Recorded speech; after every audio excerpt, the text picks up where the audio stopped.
I had just come back from my usual weekly business trip and planned to spend the evening with my wife of 4 weeks. We dated for 6 years before marrying. We met up with some of her new friends for drinks. During the night, she got quite drunk, picked a fight with me, and stormed out of the bar. I tried to follow her, but lost her in the crowd. Worried about her safety, I contacted the few people in the group I knew, but none of them knew where she went. After searching for an hour, I decided to go home. It's worth noting that she had a history of blacking out since college, so this behavior wasn't entirely new. Unable to sleep and somewhat upset, I went to her car early the next morning, hoping to talk to her. As I was approaching on foot, I saw one of her new male friends dropping her off at the parking garage. From where I stood, I couldn't tell if they were sharing a friendly hug or a kiss. A cold shiver ran down my spine. I wish I could say I was angry, but it felt more surreal than anything else. He drove away, and I casually called out to her. She seemed surprised and immediately started explaining how she lost her phone and how some of the new friends found her drunk on their doorstep when they returned from the bar. To avoid worrying me, she asked the guy to drop her off so she could get home early. Without any evidence to the contrary, I accepted her story as plausible. However, in the following weeks, I noticed she became increasingly secretive about her actions, especially with her phone. In what I believed was a trusting relationship, I had never felt the need to check her phone. One night, after she had gone to sleep, I felt compelled to browse through her text messages. At first glance, everything seemed normal. However, by pure chance, I typed the letter V into the Safari browser, and it auto-populated with multiple search queries related to identifying venereal diseases. It dawned on me that she had visited her OBGYN earlier that week. The thought that my newlywed wife might have been having unprotected contact with this guy, who had attended our wedding, made me feel quite uneasy. Nonetheless, I kept my silence and pretended to be oblivious. The next day, I consulted a close friend who was a computer programmer about recovering deleted text messages. He gave me a bootleg program that could retrieve a text file containing deleted content from the iPhone's trash bin. In a somewhat ominous tone, he warned, "Be careful what you wish for." That evening, after she had gone to sleep, I retrieved the erased data. Upon my initial scan, I discovered a plethora of texts exchanged between her and him, discussing various physical acts, including one a-hole act in a workplace bathroom, and getting turned on by one of his roommates watching them through an open door. Pill use during the day, and coordinating meetups around my schedule.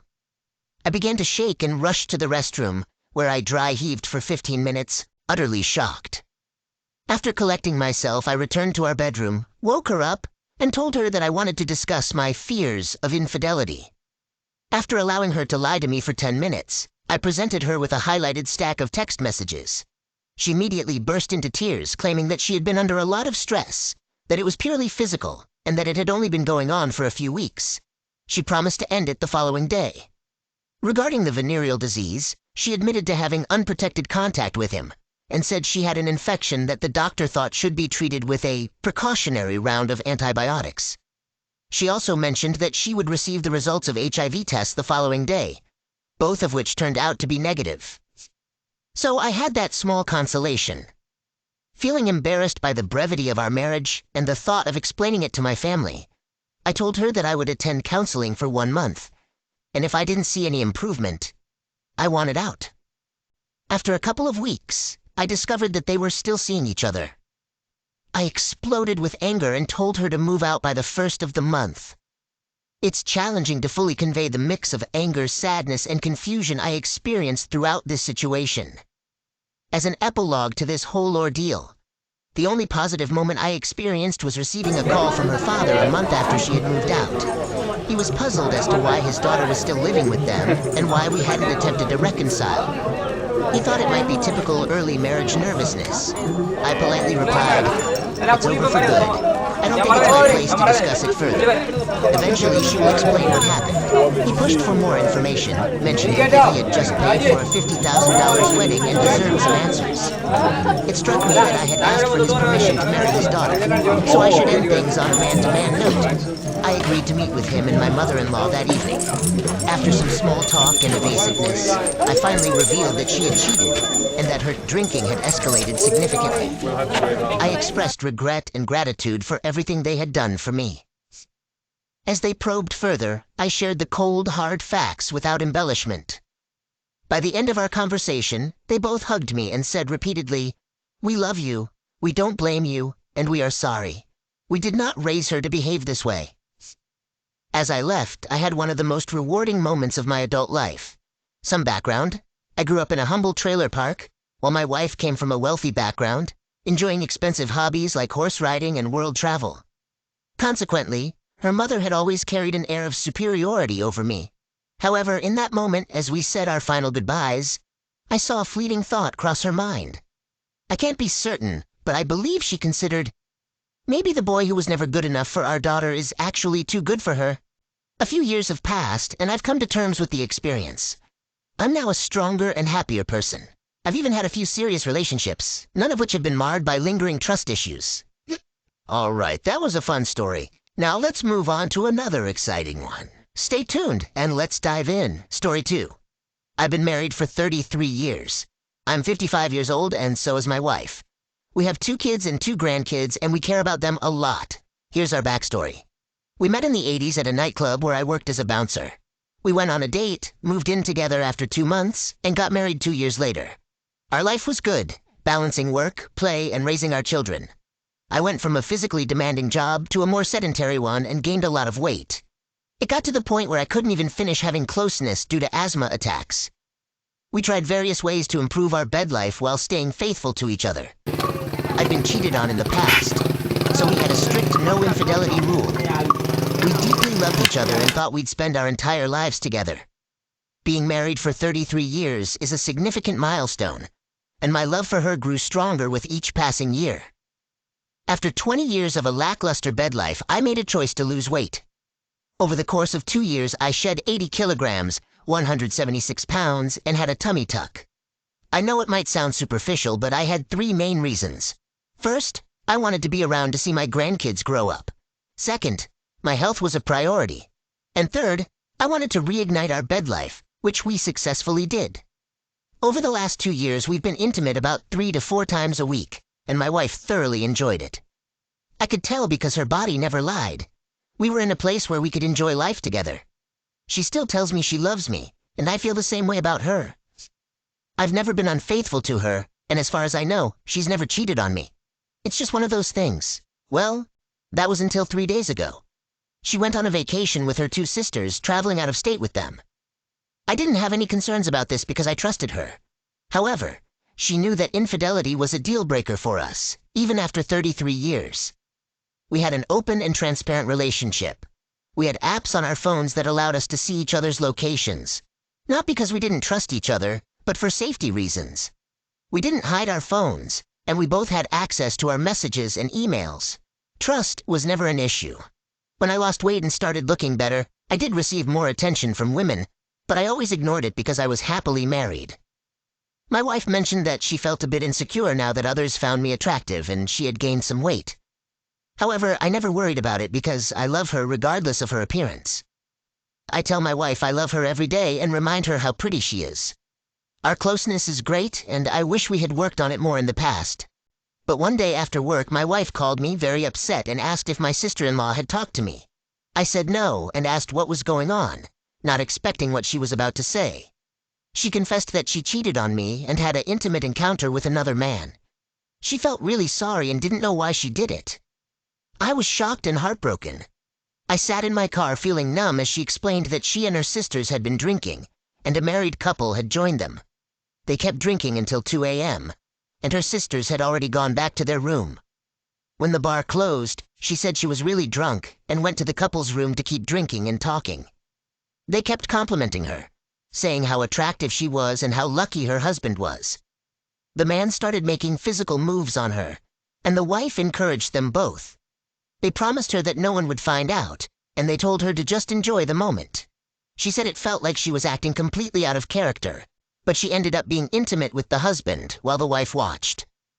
The next morning, she woke up in bed with both of them asleep and quickly went back to her own room. Her sister found her, and she told her everything. Her sister said she had to tell me about it, or she would do it herself. She cried a lot as she told me all of this over the phone and begged for my forgiveness. I felt emotionally numb and couldn't understand how she could risk our lives like this. She cried non-stop, saying how sorry she was, how much she loved me, and how big of a mistake she had made. I told her it wasn't just a mistake. It was a choice. After that, I hung up, turned off my phone, and went home. I sat in a chair trying to figure out what would happen next. I couldn't stop thinking about losing the woman I thought I knew and all the years we had spent together. I grieved over the loss of the future we had envisioned together and the impact her decision would have on our family. My familiar life had come to an abrupt end.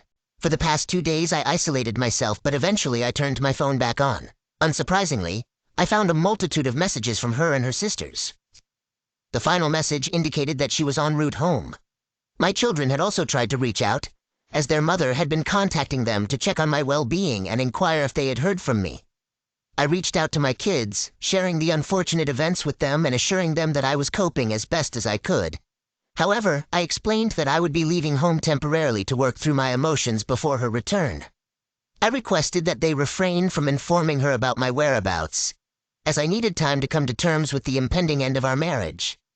I just sent a text to my soon-to-be ex-wife, notifying her of our impending divorce and expressing my desire to cease communication. The emotional pain is overwhelming, and I never imagined that our love could disintegrate so rapidly. Update. I might ramble a bit, but I have a lot on my mind, and my thoughts keep jumping from one thing to another. Just to clarify, our previously dormant bedroom wasn't completely lifeless, but in comparison to the last 2 years, it felt that way. My previous active job was in the military, but due to an injury during a training exercise, I transitioned to a desk job, followed by a medical discharge. Afterward, my wife and I ventured into a small business together. Now, before discussing things with my wife, I had a lengthy conversation with my sister-in-law and her husband. Interestingly, the story my wife initially confessed to was quite different from what she later told me. My kids were really upset about what happened, and they're just trying to support me. I've talked to them about it, telling them that despite being angry at their mom, she's still their mom and their grandkids' grandma. She loves them, and what she did to our marriage doesn't change that. My wife and her sisters cut short their vacation and came back home. I left a note for her, saying she should pack up and stay at her mom's place, and she did. But here's the kicker. The real story is even worse than what she first told me. Even though she confessed when she was caught, she still didn't tell me everything, which isn't surprising. She spilled the beans to her sister, who then told me. Here's what she said. She loves me and our marriage. She never expected to cheat, but she blames it on our active love life over the past 2 years. It got her wondering what else was out there. She felt this way because she used to think she was the more attractive one in our relationship. But now she thinks that's changed.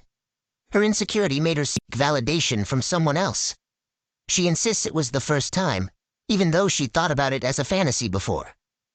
She was trying to satisfy a curiosity and had no plans to tell me.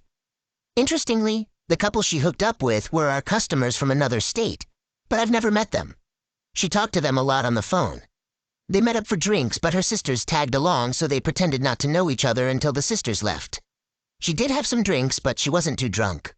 They had all planned this before their trip. My wife's coming over to talk later, and she's really worried about it. But I already know what I'm going to do. She made the choice to cheat, and everyone will deal with the consequences. The truth about her cheating is devastating, but it just strengthens my decision. I didn't cheat, I didn't make her lie, and her fear of losing me in our marriage is valid. I don't care how bad she feels. She's the one who did this, not anyone else. But now, we all have to deal with the fallout, and it's the end. We'll have to figure out our new lives. Update. I had the talk with my wife yesterday. After so many years together, we both found that we don't sleep very well without the other beside us. It's been that way for decades. However, last night was the first night I had a very good night's sleep without her there. When she walked through the door, she looked terrible. Sleep-deprived, guilty, scared, and red-eyed. Normally my heart would break and I would comfort her, but Not this time. I was sitting at the table and she started crying again and rushed in for a hug, blubbering about how she messed up and is so sorry, etc. I put my hand up, told her not to touch me, and instructed her to sit down. She complied. I asked if she wanted a coffee as I was going to make one, and she accepted. So I made the coffee and returned to the table, her eyes never leaving me. Her. Thank you for the coffee. I interrupted. Hold on, let's do this my way. Please, just answer my questions and listen. This isn't about you. It's about me and our marriage, I told her straightforwardly. At this point, we're done. You've made your choice, and now it's time for me to make mine. I had already made up my mind, but I wanted to extract some honesty from her. I thought that if she believed there was a glimmer of hope, she might be more forthcoming. I continued. I've spoken with your sister, which is true. Her. You did? I nodded. Yes, I did. But I added a fabricated detail. I've also spoken with the couple involved, which wasn't true. But she didn't know that. I felt a strange mix of emotions, a weird happiness that she was so upset, sadness for our situation, and a hefty dose of disappointment and anger. But above all, I remained calm, and this seemed to unsettle her the most. Honestly, it felt like I was conducting a job interview. I questioned her, how many times did this happen? She replied, physically once, and twice on video chat. I instructed her, explain how it all went down. She began, well, it started with a business conversation that turned into flirting. Then over a couple of months, when the wife said it was okay and got involved, it escalated to watching them have closeness. She added, I told them it had always been a fantasy of mine to have closeness while someone watched, and they were all for it. Her voice cracked as she admitted, I knew it was dangerous, which made it more exciting for me. She seemed ready to offer excuses and justifications, but I cut her off, saying, I don't want to hear your bullcrap excuses and justifications. I had to wait about 5 minutes until she could regain her composure. I even got up to get her some tissues. She stated they met as arranged, and after her sisters left the bar, they headed straight to the couple's room. I asked if she ever intended to inform me, and she replied no, viewing it as a fantasy she could fulfill without cheating again. I challenged her and inquired if she had cheated over the past 33 years. She firmly denied it. I emphasized that now the number of times she cheated didn't matter. Whether once or 1,000 times, the outcome remained the same. The only ones who would suffer if she was lying were our children, her relationship with them, and our grandchildren. I expressed disbelief, but it was irrelevant at this point. She then realized I had no intention of reconciling after her infidelity. She begged me to work on our marriage, willing to do anything, even allowing me to have affairs if I stayed, promising never to cheat again. I cautioned her about what she was proposing, saying she had already compromised her self-worth. I made it clear I would never cheat in a marriage, and if I were with another woman, it meant we were separated with no hope of reconciliation. This was the furthest thing from my mind. When she tried to take my hand, I informed her I'd never touch her again. I don't judge anyone's lifestyle. It's their own business, and I understand that people engage in affairs and open marriages, etc. However, we didn't have such an arrangement. Trust and respect were shattered when she planned to be intimate with another man. I'm a pragmatic man, and I felt a sense of relief. I told her we'd handle this situation as smoothly as possible.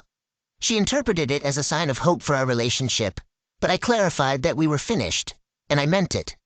I informed her of our separation, and she became emotional. I wanted her to leave my house, so I contacted my children for support. They advised a swift resolution. Upon my return, she apologized and suggested reconciliation. I proposed a 50-50 split of our house and business, granting her the car and keeping the truck, motorcycle, and cats. I set clear communication boundaries. No contact unless related to the kids or grandkids. I intended to initiate divorce proceedings through lawyers. I left the house so she could sort herself out and take some more of her belongings. Then I went to my daughter's place. I spent a few hours there talking with her and playing with my granddaughter. When I returned home, she had already left, and I must say, I had the best night's sleep without her that I've had in a long time. Now, I'll see what the next 6 months or so bring. Update. She's still staying with her mother, and I've been preparing the house for sale.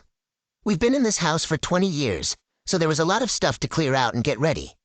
I've managed to get it done, and we've put it on the market.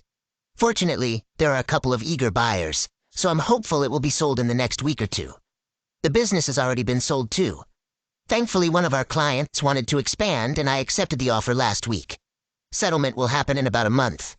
Divorce is already proving to be a pain in the neck. In my area, a 12-month and 1-day separation is required before divorce filing, with an additional 4 months for uncontested cases.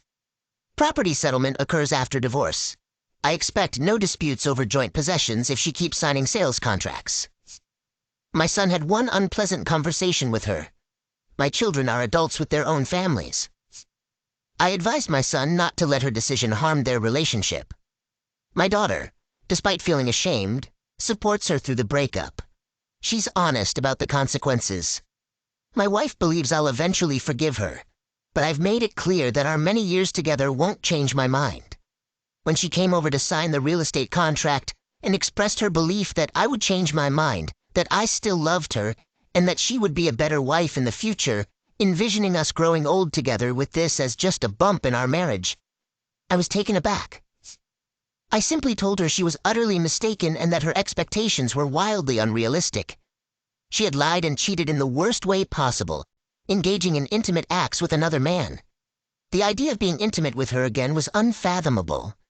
She mentioned that she regretted it and didn't know what she was thinking, emphasizing that it wasn't even enjoyable. I told her to stop talking as I had no interest in hearing whether she enjoyed it or not. The fact remained that she had done it, and there was no chance of reconciliation. I wanted nothing to do with her and eagerly anticipated moving forward with my life without her. I believe she is in deep denial about what's happening, and she no longer has any control over my actions, nor is she entitled to it. Her deceitful actions dismantled a once-loving marriage, and she knew this would happen before she cheated, so she can't claim to be naive about the situation because it is indeed happening. Interestingly, I've been receiving attention from other women lately. I'm not interested in pursuing any relationships at this time, but it's reassuring to know that when I'm ready, I'll have plenty of options. My soon-to-be ex-wife even became angry when she learned that women we know have come over to visit and bring me dinner, for conversation only, of course. She told me she wants me to get it out of my system, and she'll be waiting. It's truly baffling how messed up her thinking is. The only thing I want to remove from my system is her. Update. I've always been a pragmatic man with strong family values, which has made the transition to my current situation relatively easy. I've chosen not to let my emotions lead me into self-pity, and I refuse to play the victim because it doesn't lead anywhere productive. After selling the family home and the business and dividing assets equally with my STBXW, I had enough to buy 2 small units near my grandchildren. My son and daughter live in different states with their partners and children. I did this because I wanted my own space while staying close enough to visit. I'm still working. A former business competitor offered me a part-time role, which I accepted. This job allows me to have plenty of free time to start enjoying life again. There were a couple of weeks when I didn't have much to do, so I hopped on my bike and went on rides with no specific destination, just stopping for coffee and sightseeing. In the evenings, I'd stop at pubs and enjoy a few drinks before heading out the next day. What has surprised me the most is how the casual dating scene with women is, and I must admit, I'm enjoying it. Over the past 2 weeks, I've connected with a few women with no expectations, just looking for fun and companionship without emotional baggage. I'm pleasantly surprised at how well I'm feeling. Many have asked if I reached out to the couple my wife cheated with. The answer is no, and I have no desire to do so. Her choice to cheat was hers alone, and they mean nothing to me. The best response to a cheating partner is indifference and focusing on your own life. While I still think about what happened, life moves on, and I'm concentrating on myself. My soon-to-be ex-wife, STBXW, seems to believe that once I calm down and miss her, I'll take her back. I've made it clear that our marriage is over with no chance of reconciliation. I no longer care about her actions or who she's with. It's not my concern. Likewise, what I do has no impact on her anymore. My daughter told me her mother is still in denial, feeling sad and embarrassed, and wants me to take her back. I told my daughter that won't happen because her mother is only regretful and embarrassed because she got caught and is facing the consequences of my decision to leave her.